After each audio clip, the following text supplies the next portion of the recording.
I was thinking about what I wanted to talk about to this amazing room full of great people. I decided I wanted to talk about something that has been just nagging at me lately. And it all started when I was interviewing a candidate. And I got to that part in the interview where I said, "Are there any questions that I can answer for you?" And the first question that this candidate decided to ask me was, "What's your vacation policy?" And I almost lost it. But instead of losing it on the candidate, I decided to channel all of that hellfire into this presentation. So, unfortunately for you, because we live in a world today where new grads are earning six figures. They have unlimited paid time off. They go into a workplace where they have 3 square meals a day, kombucha on tap, and on-site masseuses. And it makes me feel like maybe we're not incentivizing the right behaviors in people anymore. Maybe people are focused on the wrong things, because between the perks and the way that we work, we've just created so much noise that's really getting in the way of people doing some truly meaningful stuff. But before I continue that rant, I'll provide some context. So these are my parents. I grew up as the daughter of 2 immigrant Chinese parents, so having a strong work ethic was never a choice. I'm pretty sure it was like hardwired into my DNA. My brothers and I, we worked hard because we were told to, but also because we were told that working hard delivered compounding value, right? You did great work and great things would happen. You added value to the world. And it wasn't until I was at SY Partners that I learned to connect that strong sense of work ethic to a deeper meaning. And the first few years were just simply exciting. Project after project, I was working alongside C-suite executives from Starbucks to Oprah, helping them tap into a deeper sense of their purpose. But about 3 years in, I was asked to lead the design of our first self-branded product called Unstuck. And it was an iPad app that was meant to help everyday people overcome everyday challenges. So to wrap my head around the problem, I sent out a survey to the team, asked them to share it with their friends and their friends' friends, and it helped me understand what really was getting people stuck today. And I was expecting answers like, "I'm trying to lose that last 10 pounds," or "I need to find time to exercise more," or "I need to deal with a really difficult boss." And there were definitely answers like that, but there were also others, like, "I need to leave my husband, but I don't know how," or "I've struggled with depression and I'm in the middle of a bad spell," or "I'm in debt, I can't seem to get out of it." "My child has cancer and I don't know how to help him. I feel helpless." So suddenly, this iPad app that I was creating took on a whole new meaning. I was no longer dealing with execs who were trying to solve the types of problems that make or break a company or a team. I was trying to solve the types of problems that make or break a life. And it gave me this insane amount of pressure, but also a renewed sense of dedication and accountability for my work. And it was hard, and every time I wanted to quit, which was about every week, my friend and colleague Niccolo would remind me of the people that were depending on me. Not my bosses or the developers, or even my product manager, who normally rules my life, but the parents, the wives, the people who were struggling alone. And it was through Unstuck that I found that deeper meaning in my work, and it was to create products that help real people overcome. I now find myself in the world of tech, and I'm fortunate enough to get to work on the types of problems that I'm not only really passionate about, but that have the true potential to help people in very real ways. I joined Thumbtack to help entrepreneurs make a living doing what they love to do, and recently I joined Lyft, leading their driver and growth design teams to help people make a living in a really flexible way so that they could put themselves through school or get back on their feet or simply work in a way that was best for them. So why do I have an issue with kombucha or on-site masseuses? I don't. But I can't help but think that in an effort to attract and retain talent, we've somehow lost sight of the one perk that we should all really care about, which is a shared sense of passion for the problem that we're trying to solve. We've created environments that emphasize fun and not fulfillment. And as you all know, truly fulfilling work is hard. It's full of late nights and hard decisions and fierce debate. Yet somehow we've set the expectation with people to pursue comfort and pleasure, to pursue perks over purpose. And you add to that the fact that within the last few years, the way that we go about building digital products has totally changed in a really good way. We now design and build iteratively. We launch and we learn quickly. We have shared goals and we have really clear ways of measuring their success. And these are good things. Goals are great. Iteration is really good. And some of the best experiences today were and are being built in just that way. But perhaps we've swung the pendulum just a little bit too far. And we've lost sight, in all of this iteration, we've kind of lost sight of the impact that our work is really having. We're so focused on the means that we've lost sight of the end. The true risk isn't that you end up with a really entitled team or that your product stinks. The true risk is that your team is not fully connected to or doesn't fully understand the impact that its work is having. Right? They're doing the wrong things for the wrong reasons. And today, more than ever, our work as designers and creators and builders has the potential to positively or negatively impact the world at scale. We can create access, or we can build roadblocks. We can foster communities, or we can create silos. We can build democracies, or we can destroy them. And when we lose sight of the meaning behind our work, what we risk is forfeiting our control over the impact that we and our work are having. So this isn't about we shouldn't have access to kombucha or we should stop building iteratively. It's that we need more balance. We need to reconnect people back to the deeper meaning of their work so that they can feel a true sense of accountability for what that work is doing to the world and the type of world that that work is creating. So, what can we do? The first thing that we can do is we can help our teams find their rallying cry. So at Lyft, our purpose is to improve lives through the world's best transportation. But what does that really mean? So I find it really helpful to help the team pause for a moment every now and then, just to think outside of themselves, outside of their current project, and think about what really matters. So at a current offsite, we interviewed a bunch of drivers, and we asked them about, what were they driving for? What were their goals? What were their motivations? And after we interviewed them, I asked the team, I said, what is the impact that you want to have on those drivers' lives? And they said things like, they wanted to help them feel respected, like a part of a community. They wanted to help them pursue a passion or pay rent. And then I said, great. So if we're successful, what kind of impact do you want to have on the world? They said things like they wanted to reduce greenhouse gas emissions. They wanted to impact public policy, create parks where there used to be parking lots. And with each answer, they were creating their own rallying cry. And not only that, they were creating the measure by which we can all hold ourselves accountable so that we can now ask each other, do you think that's going to create more parks? Will that help our drivers feel more respected? Instead of, do you think that's what we can get done in 2 weeks? And we can all remember the very real problems that we're trying to solve for real people. And that's not to say that purpose or meaning has to be tied to a greater company mission. Not at all. In fact, quite the opposite, because rallying cries are deeply personal. And I used to work with this designer.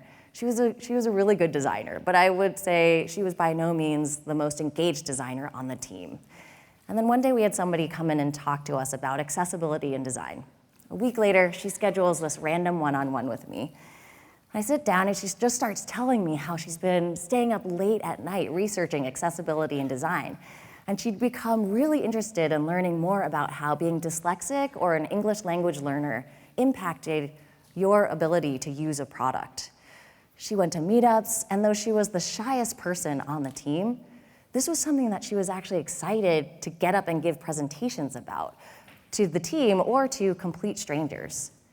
And in a year of working together, I'd never seen her so committed or so passionate about anything. And for her, it wasn't all about empowering entrepreneurs. She'd found some deeper personal meaning in the work itself. So people, not numbers. It's easy to lose sight of the impact that our work is having when day to day we talk about numbers and not people. Like so often I hear, Audrey, don't worry, it's just an experiment. We're gonna ship it to 1%, we'll run it for 2 weeks, no big deal. Right, when it's framed that way, it's easy to think it's not a big deal, or it's easy to lose sight of that impact.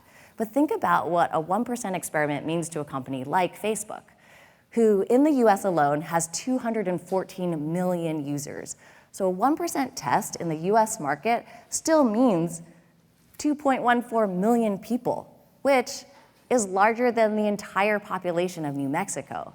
So as creators, we need to help people assign impact to those numbers. And at Thumbtack, we'd actually go a step further. We would have members of the team take support calls directly from our customers and our professionals. They would shadow a couple calls, designers, PMs, analysts, engineers, and then they themselves would sit in the hot seat. And they had to answer questions, and they had to listen to complaints.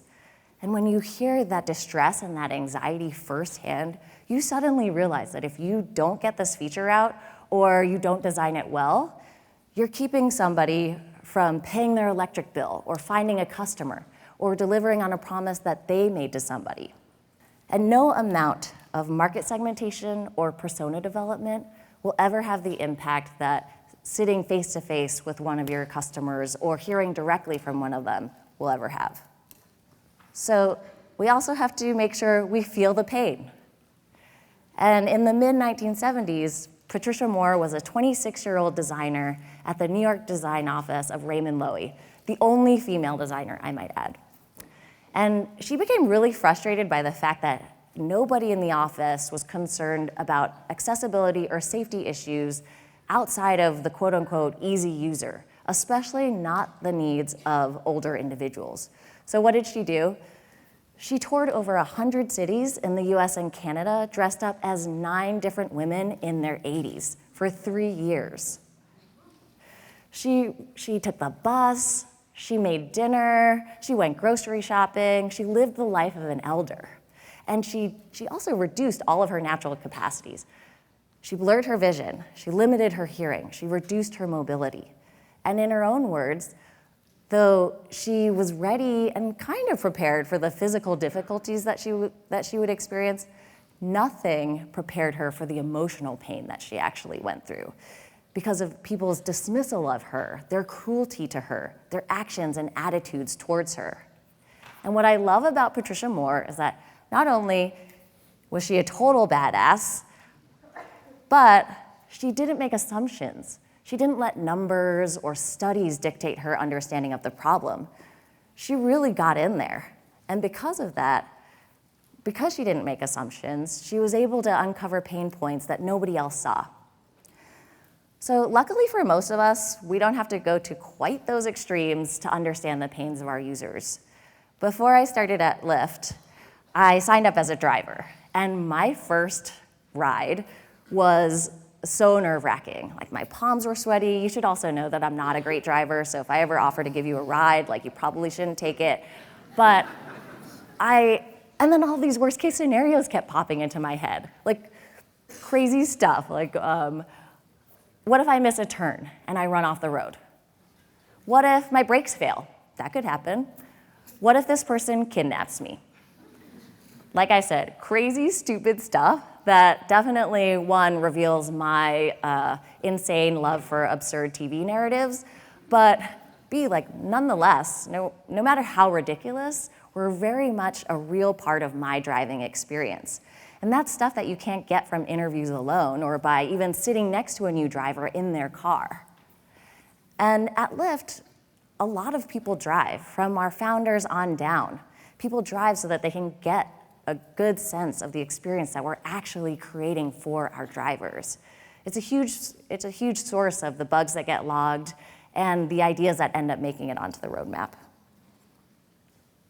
Get perspective. It's easy to lose sight of the details of the impact because day to day we're so focused on the details, the next iteration, the next sprint. And when so much of what we design today will be gone in a month or in a quarter, it's easy to also lose sight of the impact that you as an individual have had over the course of that year. So I remember sitting down for another one-on-one with a designer, and he said to me, like, Audrey, I just don't feel like I've accomplished much. And I remember thinking, first of all, I think my jaw dropped. And then I remember thinking, like, that's ridiculous, because this guy, he was a designer who was full of hustle. He was the kind of guy who had actually shipped a few key features that same year. So I was just sort of dumbfounded. I immediately scheduled a meeting with our full team, and I went onto the server. I grabbed screenshots of every one of their projects from that last year, and I compiled them into this huge, huge slide deck, and I clicked through it during that meeting. And with every one that I clicked through, I just saw their faces light up, because they'd actually forgotten all of the work that they'd done, and they forgot how all of that work added up.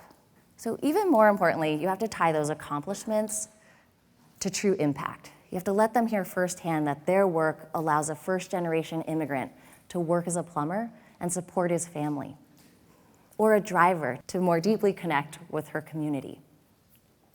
And you have to tie that impact to a greater bottom line, whether it's providing over $1 billion in revenue for entrepreneurs or over $500 million in tips alone for drivers.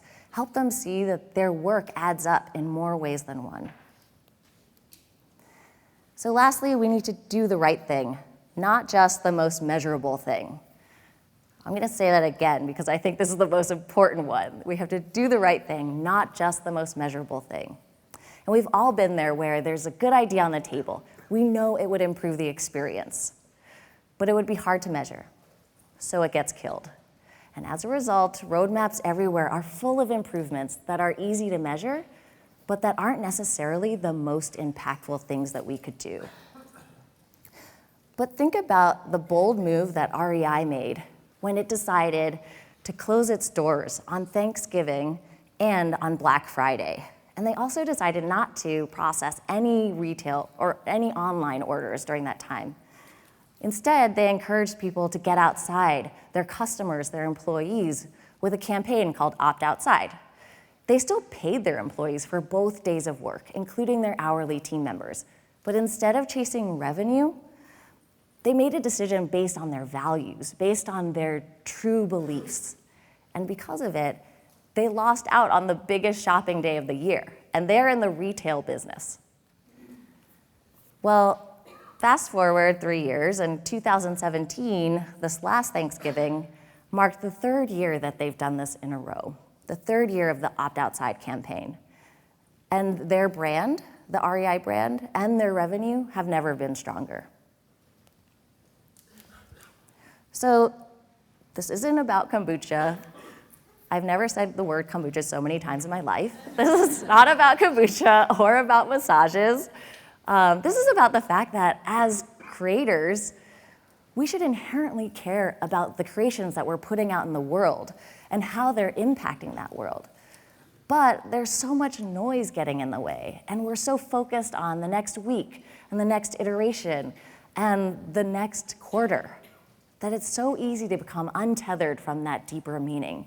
It happens to me, and I have to remind myself to tighten that tether to remember the impact. And now more than ever, people need us to care. They need us to be accountable for the impact that we're having on their lives and on the world at large. Because at the end of the day, if we don't care, if we don't give a shit, if we don't own the impact, then I just don't know who will. Thank you.